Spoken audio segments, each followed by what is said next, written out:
नमस्कार, जोहार। द भारत मित्र देख रहे हैं आप। मेरा नाम अभिषेक भारती, हमारे साथ आरती हैं। और सुबह सुबह की गुनगुनी धूप है, और इस धूप के साथ ही भाई ठंडा वैसे ही पड़ रहा है जैसा उम्मीद था, और चुनाव के नतीजे भी वैसे ही आ रहे हैं जैसे उम्मीद थी। सबसे पहले घाटशिला उपचुनाव की बात कर लेते हैं। घाटशिला उपचुनाव में जिस तरीके से जैसे जैसे काउंटिंग बढ़ रही है, लगभग 9,000 वोटों से आगे चल रहे बाबूलाल सोरेन और सोमेश सोरेन। तो मतलब सोमेश सोरेन की उम्मीद की जा रही थी, और वही हो भी रहा है। कुछ पैसा डिफरेंट है नहीं। तीसरे राउंड तक का आंकड़ा जो है वो हमारे पास है। तो तीसरे राउंड तक में सोमेश सोरेन जो थे वो लगभग 9,000 वोट से आगे थे। यही था ना? तीसरे राउंड में सोमेश सोरेन को 16,110 वोट मिले हैं। बाबूलाल सोरेन को 8,569 वोट मिले। यानी कुल ये जो फासला है, देखिए, अगर 8,500 इनको मिला है, 16,000 उधर मिला, तो 7,500 के आसपास का ये फासला है।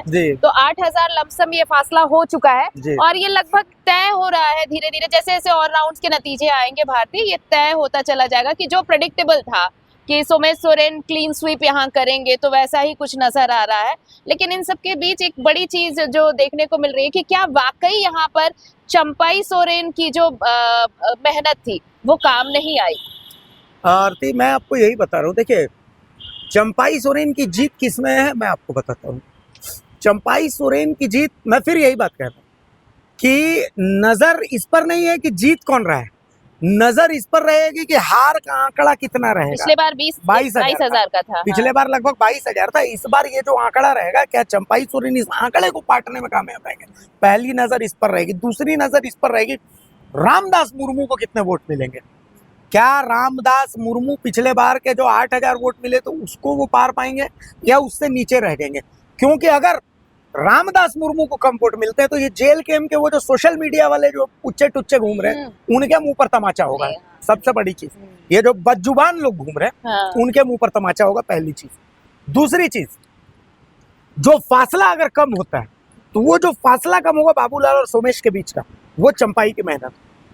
लेकिन फिर भी आप देखिए कि वोटिंग से पहले तक का वो जो तस्वीर लग रही थी कि कहीं इस बार कुछ बदलेगा क्या, कुछ चेंज हो जाएगा क्या, और ये तस्वीर इसलिए भी लोगों के जहन में इसलिए भी एक लग रहा था, हालांकि ये अनप्रेडिक्टेबल है और बहुत, आप कहें कि जो पिछले बार का जो आंकड़ा था, और इस बार तो और प्लस पॉइंट था कि सिंपैथी वोट भी इनके साथ होने वाला था, जेएमएम के साथ।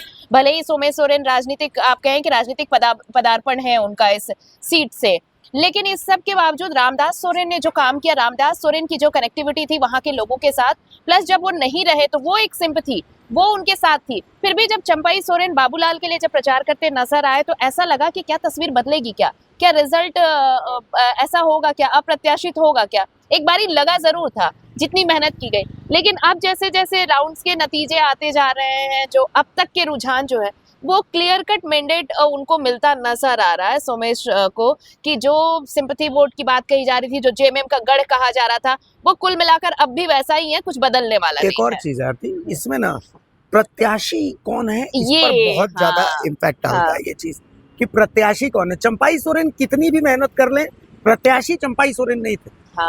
प्रत्याशी बाबूलाल सोरेन थे। बाबूलाल सोरेन की जगह अगर प्रत्याशी कोई और होता तो संभावना ऐसी हो सकती है कि ये आंकड़ा थोड़ा और कम हो सकता था।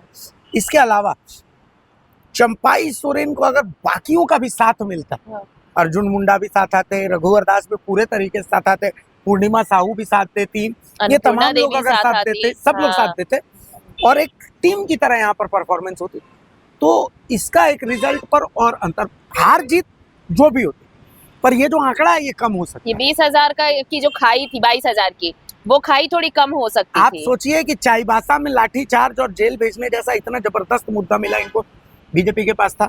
सूर्या हांसदा जैसा मुद्दा बीजेपी के पास था। बीजेपी के पास रिम्स 2 जैसा मुद्दा था। ये हर वर्ग को प्रभावित करने वाला, आप समझिए, हो आदिवासी को प्रभावित करने वाला मुद्दा था चाईबासा में लाठीचार्ज का मुद्दा, संथाल आदिवासी को प्रभावित करने वाला मुद्दा था सूर्या हांसदा का एनकाउंटर का मुद्दा, उरांव आदिवासी को प्रभावित करने वाला मुद्दा था रिम्स 2 की जो जमीन का अधिग्रहण का मुद्दा। लेकिन कहीं ना कहीं बीजेपी अभी भी जो एसटी वोटर्स है, उन एसटी वोटर्स का जो विश्वास है, रघुवर दास के समय वो जो विश्वास टूटा है, उसके बाद बीजेपी अब तक उस विश्वास को बना पाने में नाकाम रही। एक बार फिर इस पर मोहर लग गई। और चाहे हेमंत सोरेन जिस कॉन्फिडेंस के साथ घूमते हैं, उनको पता है कि एसटी वोटर चाहे कुछ भी हो, खास करके संथाली वोटर, भूमि वोटर, वो वोट हमको ही दे। हालांकि देखिए अभी कुछ भी कर देना बहुत जल्दबाजी हो हाँ, अभी चुकी तो है। 3 राउंड की हाँ, अभी और भी बहुत सारे वोटर्स जो पिटारा है वो खुलना हाँ। है।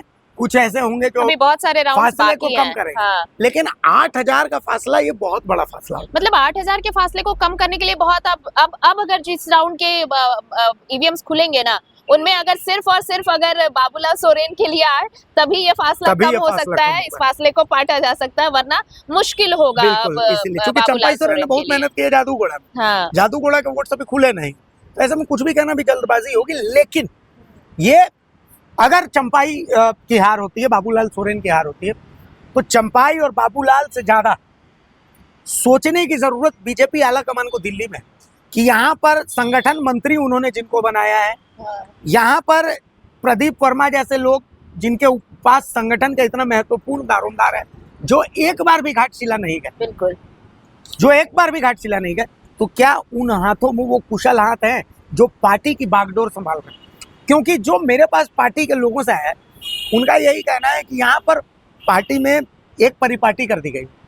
बीजेपी में ऐसा कभी नहीं था। बीजेपी हमेशा टीम भावना से खेलती थी पहले, लेकिन अब ऐसा है इनका गुट अलग है, उनका गुट अलग है, उनका गुट अलग है, उनका गुट अलग है।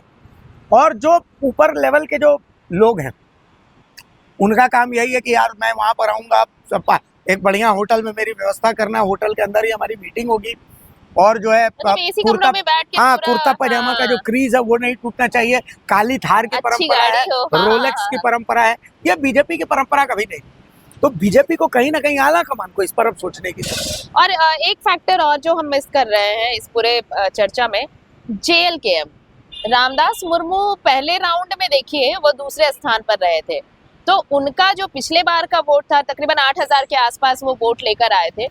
अगर उनका वोट परसेंटेज भी बढ़ता है तो ये भी बाबूलाल सोरेन के अगेंस्ट ही जाने वाला है, और ये भी फैक्टर यहाँ पर बीजेपी को नुकसान पहुंचाने वाला है। और एक और चीज है, रामदास मुर्मू पिछले बार के आंकड़े को क्रॉस कर पाते हैं कि नहीं कर पाते हैं? हाँ, अगर क्रॉस कर पाते हैं हाँ, तो इसका मतलब साफ है कि कुर्मी वोट एकमुश्त JLKM को गिरे हैं। इसका मतलब यही होगा, यही है। ठीक है, कि कुर्मी वोट जो है एकमुश्त JLKM को गिरा है, और सुदेश महतो फेल रहे हैं इस पर। जो सुदेश हाँ, महतो जो अपना मकसद हाँ, वहां पर बिल्कुल, पूरा बिल्कुल, करने गए तो वो हाँ। फेल रहे हैं, पहली चीज। दूसरी चीज, फिर से एक बात सिद्ध हो जाएगा कि सोशल मीडिया की भीड़ और धरातल की भीड़ दोनों अलग अलग अलग है। वोटिंग का पैटर्न अलग होता है, और सोशल मीडिया में हवा बनाना अलग होता है।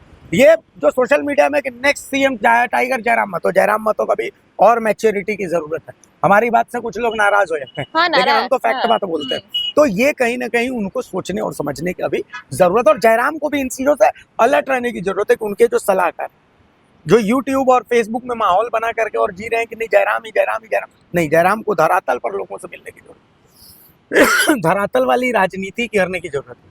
एक कौम विशेष का बेटा बनने की जगह उनको झारखंड का बेटा, झारखंड के मुद्दों पर फोकस करने की जरूरत है। ये तमाम चीजें, तो चलिए ये अलग अलग फैक्टर्स हैं। हालांकि अभी बहुत सारे राउंड अभी है जिनके अब नतीजे आने में थोड़ा वक्त है, कई राउंड की गिनती अभी बाकी है, लेकिन हाँ जो फासला बन चुका है 3 राउंड के बाद, उस फासले को कम करना शायद अब बाबूलाल सोरेन के लिए थोड़ा मुश्किल ही रहेगा। बहरहाल चुनावी अपडेट्स तो मिलेंगे ही आपको, लेकिन खबरों के अंदर की खबर भी आपको सिर्फ यही मिलने वाली है। आप क्या राय रखते हैं वो जरूर कमेंट सेक्शन में हमें बताइए। फिलहाल दीजिए इजाजत, नमस्कार, जोहार।